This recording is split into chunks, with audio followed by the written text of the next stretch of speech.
今日はCCCJ の会にお持ちいたしました。いつもはブガッティなんですけど、そうですね、ブガッティクラブ、はい、やっていらっしゃいます。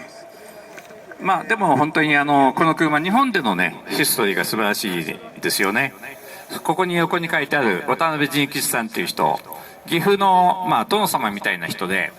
今十六銀行っていう銀行残ってますけれども、そちらとかね、創業した一族、渡辺仁吉さん、この車のオーナーさん自身で14代目だったっていう風ですね。で、白金台の方にこの車自体1930年にその渡辺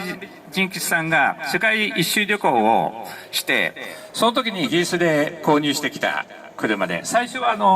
4シーターの、ツアラーだったんですね。それを、1938年に多摩川スピードウェイのレース、それに、出場させるために、当時柳瀬自動車っていうのはね、日本のモータリゼーションを作った、一つの会社だったんですね。アメリカから、関東大震災の時に3000台もの車を輸入して、復興にも協力したし、そして、それが元になって日本のモータリゼーションが始まったんですけれども、その柳瀬が自動車メーカーにもなろうとしてた時期もありまして、でボディをその柳瀬でこういうような、当時そのままではないんですけども、こういうようなねレーシングカーのスタイルを作り上げて、渡辺仁吉さんの下で多摩川のレースに出場しました。その時は本田宗一郎さんもねカーティス号っていうのを作って、レース出ましたね。多摩川スピードウェイ、残念ずっと戦後も残ってたんですけど、最近再開発でね、ちょっと部分的にしか残っておらないような状態になりました。そういう日本での足跡を刻んだ車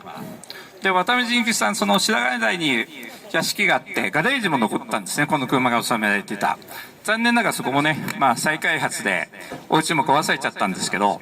その今どこだったかな、どっかの建設会社が前田建設さんね、つくばに全部つくばに、そうなんですね。そこにガレージもそこに移築してますかね。じゃあそこにぜひ収めたいような気持ちもありますね。はい、はい、そういう日本とね、戦前からの日本と歴史のある車です。はい、ありがとうございます。